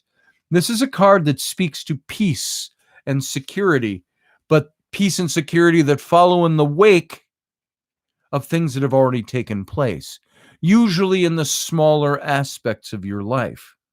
Don't let the limited scope of this bring you to underestimate the joy that simple successes can bring to you. This is a card of good endings, happy endings, if you will. And it can bring lots of stuff with it. It's a card of good endings and fresh starts. Its presence should be welcome if you're beginning a new relationship or entering into a new phase of one, such as a marriage or an engagement, or your old relationship is taking on a new life. And it's especially good for those who are about to move residence, move from one place to another place. This is really a good card to have. It's kind of a card that I always said it's like climbing the mountain to get to the goal, which is the top. And you're about halfway up that mountain, and you're on a nice plateau where you can make a little base camp, have a little fire, eat, drink, celebrate a little bit, go to sleep. But in the morning, you've still got the rest of that climb to make. But it's all positive. You're on the right track. You're moving in the right direction. And this is a card that says your consistent, perpetual efforts can result in, with just this card alone, feeling some kind of reward, some kind of satisfaction for how you have conducted yourself, how you have stuck to your principles. The drive to create or build something has been developing in your subconscious. And you have to accept the support of your friends and your loved ones, as you can't be strong all the time. You sometimes have to rely on other people. You're on the track to completing something that's very meaningful for you, Kay. So don't forget that you're not doing this alone. But there is change in the air. There's completing the journey is in the air. And completing the journey doesn't always necessarily mean on the same track. So by believing in yourself, what you bring to the table, applying your positive energy to your decisions, you're going to get where you want to be. You might even have some prosperity in there. Prosperity of spirit, prosperity of adventure, prosperity, maybe even physical or tangible prosperity. And the foundation of your future is going to be laid on the good deeds of your present. You get that? Your future builds on what you put in. It's what you invest in. And so the Four of Wands represents pleasurable, harmonious new beginnings. It stands for successfully completing something in your life and brings with it this feeling of happiness and completion. And it's balance, it's forward progression toward all the good things that you want to have and that you want to achieve. And so it's a very positive card, but it's a card of kind of the intermediate positiveness of a situation. You're heading there, but you're not quite there yet. You're building on something. So it's a good card to have. But this card of your current has come on the basis of this card in your recent past, which is the Death card. Now, death, I have always said this and I've always maintained this, and this is the actual meaning of this card. It doesn't have to do with physical death. You're not dying. Nobody around you has died. If they have, it's not in relation to this card. But you're being in this position to have the Four of Wands and to move into something positive, attain the positive goals that you want, is built on your recent past. The energy that's brought you to this place may still be active in you as the Four of Wands kicks in, and that's the Death card. It's indicative of change in your future. A new chapter is being written because the old chapter's done. This is change that can be in almost any aspect of your life, but it's most certainly permanent. It's significant. It's absolute. When somebody dies, you don't look and go, oh, well, they're kind of dead. No, dead is dead. So the Death card means something in your life, your sphere of influence has died. It's dead. It's done. It's complete. It's significant and it's absolute. And this is what's placed you in the position to move into something better, where you're kind of halfway there. Okay, now kick in. You're going towards something more positive. Death is the doorway to a new life, is a way to look at death. It's a complete severance between the past and the future. And it's most likely not easy, not fun, not pleasurable at all, but very painful. And so you've gone through something that's a painful thing, and you may still be going through that. But what you've got is the Four of Wands now working for you, bringing that positive energy of say, it's time, you're moving up. You have a way to get to the goal now. And death fills an important and natural role in our lives. And that's what this card is showing you. And it leads eventually to acceptance. It's a necessary part of moving forward. You're going to find the changes easiest when you embrace them. To embrace death is to understand that it needs to happen, that it is natural, and that it happens. And so rather than fight it, embrace it. Expect the end of a close friendship or a close relationship. This card says that. It could be a job. It could be a marriage. It could be a romance. It could even be a life of somebody that you know. But don't focus too greatly on the negative, because this is just revealing to you what you already know. This has happened. It's dead. It's over. It's time to start a new chapter. It's time to move into something. And that has led you into the Four of Wands. And you've moved into a new phase of life because of this card. All things change with time. And your path in your world is no different. All things change all things can come to an end. And a major event is approaching or has approached, because this is in your past, and it's arriving, boom, suddenly. Death rarely gives us invitations. Death happens. And so you're going to lose something that's valuable. Valuable to you in one of many different ways is what this is talking about. It could be something that you value. It could be something that is valuable to your existence. Something has happened. Something's in the process of happening. And that's not pretty news to share. It just is. So to move forward from death, you develop a new perspective on the world. The past is behind you, and the rest of your life is ahead of you. So you have to continue with the journey with all your heart. And the death card shows some sort of dramatic change that in order to have a new beginning, you have to go through. And it's often associated with some sort of loss, failure, destruction, endings that are not pretty. And the overall tone of this card is it's dark. It's not good.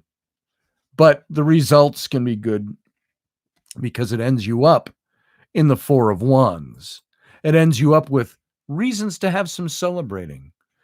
Death can bring such a dramatic change in our lives that it can be reason to celebrate and move forward and reach the castle up at the top.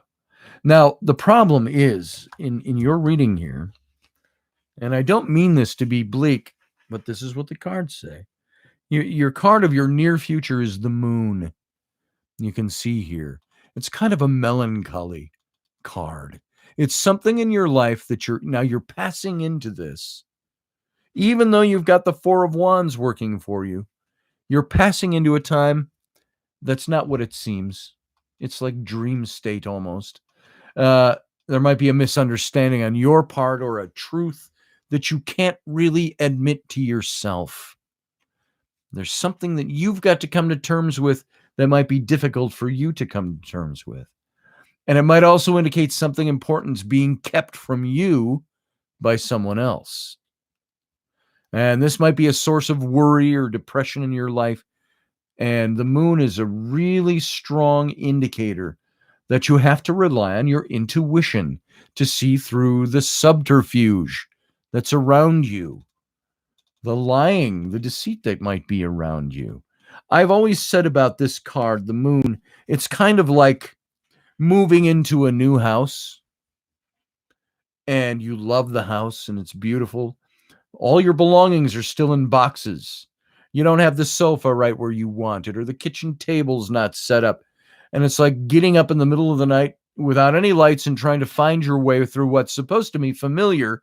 All your stuff is there. It's just not where it used to be. And you're not where you used to be. And so you're stumbling around in the dark. But the idea with the moon card is that if you let your eyes and your mind focus on the available light of the moon, to use that illustration, the moon in its full can shed a lot of light. So you have to make your way carefully. Even though you might be tripping over some of your own stuff, you have to make your way carefully through that house in the dark. And your understanding of a past event, whatever the death card represented, might be distorted by your current perceptions of things. Reflect on your own history and make sure that the pieces all fit together. And by eliminating certain uncertainties, you're going to find a whole hell of a lot more peace in your life. There's a challenge that's approaching you now in your near future. It's taking the form of either a new creative thing, a new creative project, a new conflict, or the resolution to the conflict could be the new aspect of it. Your history is going to reveal the best course of action for you. Your imagination is going to bring you success. If your thoughts are coupled with a practical action, it's almost like the dream state reveals to you. And the struggle to reach your potential might be more about the conflicts in your life, but the results are beautiful. And so the moon is an elusive and confusing card. That's the attributes it brings to the table. It suggests the presence of risk, of secrets, maybe secrets being kept from you, secrets that you need to keep. And on some level of mental confusion, it's revealing that message to you. And it would warn you, this card, to take caution and to be careful in whatever endeavor you're setting out to or whatever you're going to pursue now in your life. Because the card itself can be very negative. So it can mean just keep your eyes open. Let them adjust to the dark. Let them adjust to the light of the moon. Embrace the light that's there. Okay? So, in your past, something's ended. New chapter being written. You got great energy working for you. But you're going to feel like you're entering that moon phase where it's a little confusing, a little stumbly. You're not sure what direction to take. And there you go. Emma, that's what I see. I hope it means something. You say interesting. That could mean, I'm not getting how that fits yet. Or it might mean, I get specifically how that fits. I hope that's meaningful for you and it helps. So that gives you a little bit of an idea what's going on. So not the most beautiful of readings, but it's beautiful in the fact that somebody's setting this up for you and saying, here's where you are. Death, that death card happened. The Four of Wands happened. You're moving. The Moon card's where you're going. So be careful of your perceptions right now. And that Moon card is one of the cards, by the way, that has a time limit on it. The phase of the moon, they happen in 2-week cycles. So this is saying right now you're in the full moon. You got something to see, but that's going to wane. You're going to go to the new moon where there's no light at all. And then it's going to come around again to the full moon. So it's cyclical. It could be a couple of weeks out that you're going to feel some of this. So thank you, Leslie. Leslie says it's just the best way to spend a Sunday morning. More uplifting than any church service. This is my communion. Mine too. So there you go, Kay. I hope that helps. And folks, that's it. It's 11:03. I'm going to call it quits. We've been here for 2 hours. I'm going to go spend time with my family. And if breakfast has not been made yet, I'm going to go make some pancakes or waffles from scratch. And you all have a great day today. I don't know if we'll be on live with Rocky Stucci tonight at midnight, which is the Monday episode. No, we won't be because we're doing live in the mornings again. That's right. So it'll be tomorrow morning. I'll join you with Rocky Stucci. And at 11 a.m. Central Standard Time, 11:15 is when we usually get on. And then again tomorrow night at 9 p.m. Central, find my show, the Intrepid Radio Program, right here on my channel. And we'll talk to you soon, folks. Have a great day. It's going to be nice and warm and sunny here in western Wisconsin. And so I'm looking forward to maybe stepping outside without a jacket. So love to you all. Have a fun day. See ya. Bye.